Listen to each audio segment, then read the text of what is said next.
मोदी 3.0 की होने जा रही है शुरुआत, जिसको लेकर राष्ट्रपति भवन में तैयारियां पूरी की जा चुकी हैं। नरेंद्र मोदी पंडित नेहरू के रिकॉर्ड की बराबरी करने जा रहे हैं। 1952, 57 और 62 में लगातार पंडित नेहरू प्रधानमंत्री बने थे। उन्होंने शपथ ली थी और उसी तरह से 2014, 19 और अब 2024 का ये वो वक्त, वो तारीख, वो समय जब नरेंद्र मोदी पंडित नेहरू की करेंगे बराबरी। आज 69 सांसद भी मंत्री पद की शपथ लेंगे। जो बड़ी जानकारी निकलकर सामने आ रही है, यूपी से सबसे ज्यादा 9 सांसद मंत्री बनने जा रहे हैं। उत्तर प्रदेश की दावेदारी सबसे ज्यादा रहेगी। कुल 80 सीटों का प्रतिनिधित्व यूपी करता है। उसके बाद बिहार से 8, गुजरात से 6, महाराष्ट्र से 6 लोगों को मंत्री बनाया जा रहा है, जिनके नाम आज तक ने आप तक पहुंचाए हैं। आज 69 सांसद मंत्री पद की शपथ लेने के लिए जा रहे हैं। आपको बता दें, उत्तर प्रदेश की भागीदारी जिसमें सबसे ज्यादा है। उत्तर प्रदेश से हरदीप सिंह पुरी, राजनाथ सिंह, जयंत चौधरी, जितिन प्रसाद, पंकज चौधरी, बीएल वर्मा, अनुप्रिया पटेल, कमलेश पासवान, एसपी सिंह बघेल ये बनने जा रहे हैं मंत्री। और वो चेहरे बैठे भी हुए हैं जो हम आपको दिखा रहे हैं। हिमांशु, हमारे सहयोगी लगातार हिमांशु मिश्रा जुड़े हुए हैं। अशोक सिंघल हमारे साथ मौजूद हैं।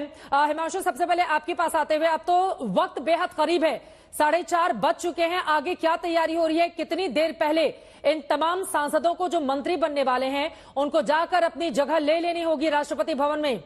ट्रैफिक में कहीं फंस न जाए, देर न हो जाए, पहले ही क्या तैयारी कर रहे हैं सांसद महोदय?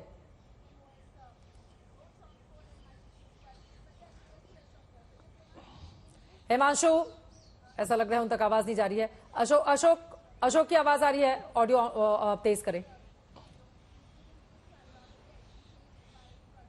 अशोक बोले। देखिए, जहां तक जो शपथ लेने वाले मंत्री हैं उनके घरों में, अभी तो अपने घरों में हैं वो, और जहां जहां रुके हुए हैं वहां पे जश्न हो रहा है, समर्थक आए हुए हैं, मिठाइयां खिलाई जा रही है। लेकिन थोड़ी देर में, अभी नहीं, क्योंकि 7:15 बजे का टाइम है, तो 6:45 बजे तक उम्मीद है कि वो लोग पहुंच जाएंगे। और खुद प्रधानमंत्री ने भी आज जो मीटिंग हुई थी संभावित मंत्रियों के साथ, जो जिनको बुलाया गया था, उनको भी ये कहा था कि आप समय से पहले वहां पर पहुंच जाएं राष्ट्रपति भवन में, क्योंकि जाम लग सकता है, जाम में फंस सकते हैं। ऐसा ना हो जाए कि आप लेट पहुंचे, समय से पहले आप लोगों को पहुंचना होगा। और सबके सब आसपास ही रुके हुए हैं।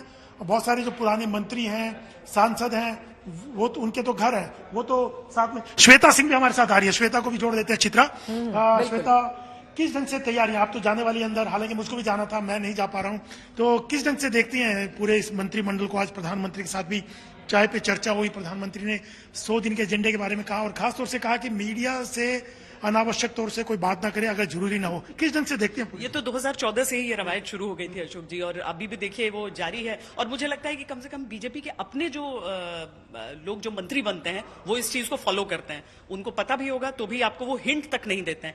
पर सीधी सी बात अगर देखी जाए तो मुझे लगता है कि आज मतलब बिहार मैंने शुरुआत से लेकर अभी तक यही देखा कि हमेशा जाति के हिसाब से एक बैलेंस रहता था। पहली बार मैं देख रही हूँ जाति वाला बैलेंस बिहार में नहीं है। इसका कारण क्या है पता नहीं, क्योंकि बीजेपी से भी एक भूमिहार मंत्री हैं और जेडीयू से भी एक भूमिहार मंत्री हैं। आउटगोइंग कैबिनेट में आरके सिंह थे जो हार गए हैं, अश्विनी चौबे जो चुनाव लड़े नहीं थे, तो ब्राह्मण का भी वैसा प्रतिनिधित्व उस रूप में नहीं दिखा, और भूमिहारों को 2 मंत्री पद मिले हैं। तो ये पता नहीं किस तरीके से आगे आने वाले दिनों में हो सकता है इस पे बैलेंस बने, क्योंकि भले ही जातिवाद राजनीति में जम्मू कश्मीर से लेकर आपको तमिलनाडु तक दिखेगा और पश्चिम से लेकर पूर्वोत्तर तक, लेकिन बिहार को प्रयोगशाला भी उसका कहा जाता है।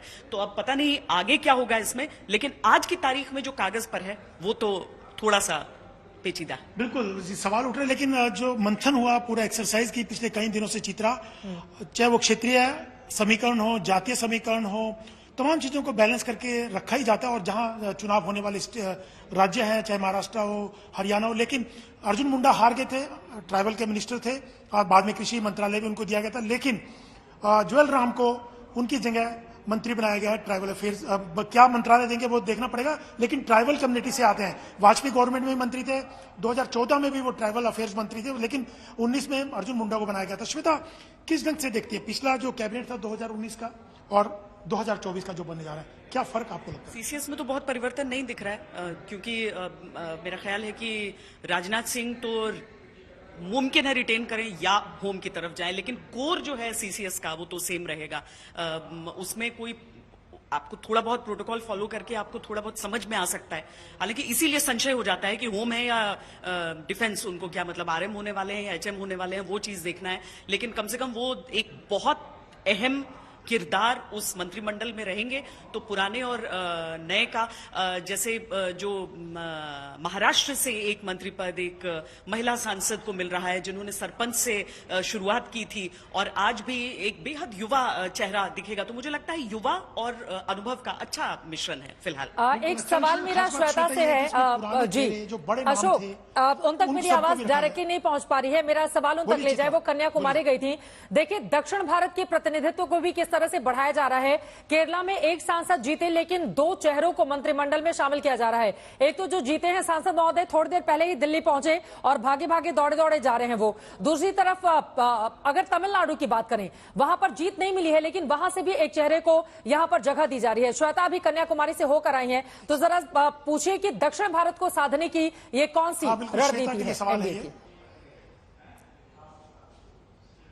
नहीं, पर चित्रा साउथ की तरफ तो बहुत फोकस रहा है। खुद प्रधानमंत्री ने बहुत ज्यादा रैलियां और रोड शोज किए और उनका इस बार उम्मीद भी थी कि साउथ से बहुत ज्यादा उनको कुछ मिलने वाला है। हालांकि केरल से भी हुआ है और तमिलनाडु सब जगह उनका वोट बैंक भी बढ़ा है। श्वेता से ये सवाल है चित्रा का कि आप कन्याकुमारी भी जाके आई हैं, साउथ की तरफ से बीजेपी को उम्मीदें भी थी और कहीं ना कहीं वहां से रिप्रेजेंटेशन भी दिया गया है, किस ढंग से देखते हैं? हालांकि उनका फोकस रहा है, हमेशा फोकस रहा है और यही अशोक जी, चित्रा भी स्टार्टिंग में ही गई थी जब वहां पर चुनाव प्रचार चल रहा था, तो हम सबको जब वो आंकड़े सामने आए कि इतनी ज्यादा जीत शायद बीजेपी को वहां पर मिल जाए तो थोड़ा सा डाउटफुल लगता था। चर्चा तो जरूर है, पार्टी की चर्चा जरूर है, लेकिन एक विकल्प के तौर पर क्या चर्चा है, मतलब उनके एग्जिस्टिंग रूलिंग पार्टीज को लेकर उसमें क्या बीजेपी के लिए अपनी एक जगह बन पा रही है एक राजनीतिक पार्टी के तौर पर, इसे लेकर थोड़ा संशय रहा। हाँ, मेहनत बहुत ज्यादा वहां पर हो रही है और उसी मेहनत को देखते हुए यह भी चर्चा चली थी कि क्या ऐसा तो नहीं कि चाहे अन्नामलाई जीते या हारे लेकिन उनको कोई वहां पर पद दिया जा सकता है। यहां तक कि ओवैसी के विरुद्ध माधवी लता जो खड़ी हुई उनके लिए कहा गया कि शायद वो हार भी जाएं तो भी जगह, लेकिन ऐसा फिलहाल तो नहीं दिख रहा है। राज्यसभा का प्रतिनिधित्व जरूर है लेकिन हारे हुए चेहरे जिनके लिए ये था कि शायद बहुत अहम है और वो जगह जरूर पाएंगे, ऐसा हुआ नहीं, जिसमें स्मृति ईरानी सबसे बड़ा चेहरा है। रमनीत बिट्टू को लाया गया, सिर्फ पंजाब से, लुधियाना से चुनाव हार गए थे, कांग्रेस से चुनाव से ठीक पहले यहाँ शामिल हुए थे बीजेपी। हाँ, मैसेजिंग भी है क्योंकि पंजाब अभी तक संभल नहीं रहा है बीजेपी से, वहां मजबूती नहीं आ पा रही है। बहुत कोशिश कर रही है पंजाब में बीजेपी ताकि वहां भी महाराष्ट्र की तरह मजबूती आए, लेकिन रमनीत बिट्टू को इसीलिए लेके आया गया है। और हरदीप पुरी पहले से ही सिख कम्युनिटी से आते हैं, सिख बहुत बड़ा चेहरा है, लेकिन रमनीत बिट्टू को लाकर के एक मैसेज देने की कोशिश किया क्योंकि बेअंत सिंह, सरदार बेअंत सिंह के पोते भी हैं जो कि आतंकवाद का शिकार हुए थे, मुख्यमंत्री भी रहे पंजाब के। तो चित्रा कहीं ना कहीं साउथ हो, तमाम जगह से कोशिश यही है बीजेपी की, सब जगह उनका कहीं ना कहीं बेस बने और मजबूती के साथ वो आगे बढ़े, यही कोशिश है और तमाम जगह से एक संतुलन बनाने की कोशिश भी की गई है। श्वेता से भी है, आपसे भी अशोक। देखिए गुजरात के सीएम के तौर पर 51 साल की उम्र में नरेंद्र मोदी ने अक्टूबर 2001 में जब उनको जिम्मेदारी दी गई थी तब वो पहुंचे थे। उसके बाद लगातार चुनाव जीतते रहे। हर 5 साल के बाद गुजरात में मुख्यमंत्री के तौर पर पौने 13 सालों तक लगातार मुख्यमंत्री के तौर पर उन्होंने अपने कार्यकाल को पूरा किया और उसके बाद जबरदस्त तरीके से देश की सत्ता में जो जगह नरेंद्र मोदी ने बनाई वो अपने आप में अभूतपूर्व है। ये 7वीं बार किसी गद्दी के लिए, इतने बड़े पहले मुख्यमंत्री के लिए और फिर प्रधानमंत्री के लिए 7वीं बार शपथ लेने के लिए जा रहे हैं। तो नरेंद्र मोदी के अगर पूरे कार्यकाल को हम देखें और उनका कद जिस तरह से हर चुनाव के दौरान बढ़ता रहा है, देखिए ये बात सच है कि 400 पार का नारा और दुनिया भर की बातें चुनावी रैलियों के दौरान की गई थी, उसमें कामयाबी नहीं मिली बीजेपी को। लेकिन यह बात भी सच है कि 140 करोड़ की इतनी बड़ी आबादी वाले देश में जहां पर ईवीएम से मतदान होता हो वहां से चुनकर आना, यह अपने आप में बहुत बड़ी कामयाबी है। तो ये 7 बार का जो उनका हर बार शपथ ले, 7वीं बार शपथ लेने जा रहे हैं। पहले 4 बार मुख्यमंत्री के लिए ले चुके हैं, 3 बार, अब तीसरी बार प्रधानमंत्री के। तो इसको किस तरह से देखा जाए अशोक? श्वेता भी है, उनसे भी पूछ सकते हैं आप। देखिए बिल्कुल चित्रा, सबसे बड़ी बात तो यह है कि मोदी आज तक कोई चुनाव नहीं हारे, लगातार जीतते रहे, चाहे वो लगातार 2001 से 2014 तक मुख्यमंत्री रहे गुजरात के, उसका लगातार 3 बार प्रधानमंत्री, जवाहरलाल नेहरू की बराबरी की। जब वो संगठन में थे तो संगठन में भी अलग ढंग से उनके काम करने का तरीका था। अडवाणी की जब अयोध्या यात्रा निकली थी, राम यात्रा निकली थी, उस वक्त वो सारथी थे, एक तरह से मैनेजर कहें या सारथी, वो मैनेज करते थे पूरा उनकी रथ यात्राओं को और एक एक छोटी छोटी माइन्यूट चीजों को वो पूरा अपने नजर से उसको एनालाइज करके उसको पूरा मैनेज किया करते थे। तो मोदी का काम सिर्फ मुख्यमंत्री या प्रधानमंत्री के तौर पर नहीं बल्कि उससे पहले भी काफी अहम उनके पास जिम्मेवारी हुआ करती थी। और उसके अलावा प्रधानमंत्री मोदी जब 2014 में पहली बार प्रधानमंत्री बने तो उन्होंने सारे इक्वेशंस, जातीय क्षेत्रीय समीकरणों को तोड़ दिया था। ठीक है, मैं हिमांशु भी बहुत देर से हमारे साथ जुड़े हुए हैं, जल्दी से एक टिप्पणी ले लेती हूँ, हमें ब्रेक के लिए जाना है। हिमांशु, सीधे आपके पास आते हुए, आपका भी फोन बड़ा बज रहा है, आज दिन भर तो बजता रहा कि भैया आप बताइए किसको क्या मंत्रालय मिल रहा है। नेता लोग भी फोन करके इनसे पूछ रहे थे अपने बारे में। अब शाम होते होते तस्वीर जब साफ हो चली है तो अभी कब तक पहुंचने का वक्त यहां पर मुकर्रर किया गया है? और नरेंद्र मोदी का ये जो उत्साह है 3.0 को लेकर, जो आज अपने संबोधन के दौरान अपने संभावित मंत्रियों से भी उन्होंने कहा है, वो क्या संकेत करता है हिमांशु? देखिए, बिल्कुल साफ संकेत करता है कि सरकार की आने वाले दिनों में दिशा और कैसी रहने वाली है। साफ संकेतों में है, पूरा काम कीजिए, 2047 तक जो है भारत को विकसित राष्ट्र बनाने के लिए ये सरकार प्रतिबद्ध है। और मोदी 3 का एक ही एजेंडा है, एक ही लक्ष्य है, भारत को विकसित राज्य बनाने के लिए ये 5 साल पूरी तरीके से डेडिकेट हो जाएं। और साथ ही साथ ये उन्होंने दिशा निर्देश पहले ही दे दिए हैं कि 100 दिन के एजेंडे पे काम कीजिए, 5 साल का रोड मैप तैयार है आपके लिए।